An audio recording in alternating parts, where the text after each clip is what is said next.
تعال اقول لك، لو قفلت الفيسبوك والانستجرام وتويتر دلوقتي حالا ايه ممكن تعمله بدلهم احسن 1000 مره. اول حاجه تطبيق بودكاست. البودكاست بالنسبه لي هتلاقيه هو الصاحب اللي بجد، زي ما بيقولوا كده هو خير جليس، يقدر يفيدك، يغير لك تفكيرك، تسمعه من اي مكان وتحت اي ظرف، تسمعه في المواصلات وانت مستني حد، هتلاقيه متقسم اقسام ومجالات هتحب تسمعه، منها اجتماعي، علمي، ثقافي، ديني، تعليم انجليزي وغيرهم كتير جدا. وهسيب لكم احسن 20 قناه تقدر تشوفها على البودكاست. تاني حاجه تطبيق تيد، عليه قصص نجاح لاكتر ناس ملهمين على مستوى العالم. هتلاقي ستيف جوبز، بيل كلينتون، ايلون ماسك، بيل جيتس، وزي ما انت تتخيل هتلاقي. تالت حاجه موقع كوره، هو افضل موقع اسئله واجوبه ممكن تلاقيه في العالم وبيدعم اللغه العربيه. هتلاقي عليه اجابه لكل حاجه في العالم، وهو عباره عن منتدى اي حد بيطرح اي سؤال وهتلاقي مختصين بيجاوبوك من كل حته في العالم، وكله بيتبادل خبراته عن طريق الاسئله والاجوبه. رابع موقع اوبن كالتشر، هو فعليا موقع فيه ميكس كده صعب تلاقيه كل اللي فيه ده في موقع واحد، من مقاطع تاريخيه نادره،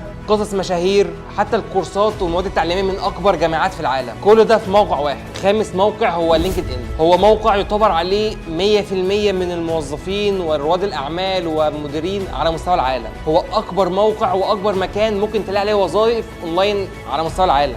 في جزء كبير خاص بالكورسات اسمه لينكد ان ليرنينج، هتلاقي عليه كورسات مدفوعه وكورسات مجانيه وكلها موجوده بشهادات. سادس موقع هو موقع ويكي هاو، الموقع ده عليه تقريبا اكتر من 100,000 مقال في كل المجالات عن طريق اسئله واجابتها، وعليه فيديوهات كتير لا تتعدى 10 دقائق بتشرح كل الاسئله واجابتها باغلب لغات العالم، تقريبا 60 لغه، ويدعم العربيه. رقم 7 موقع ادراك، هو اكبر موقع عربي عليه كورسات كلها مجانيه ما بتدفعش فيها ولا جنيه وبدون اي اعلان. رقم 8 اكاديميه زاد، قال رسول الله صلى الله عليه وسلم: من يرد الله به خيرا يفقهه في الدين. هو عبارة عن أكاديمية أونلاين للمهتمين بالعلم الشرعي، زي العقيدة والتفسير، الحديث، الفقه، واللغة العربية والتربية الإسلامية والسيرة النبوية.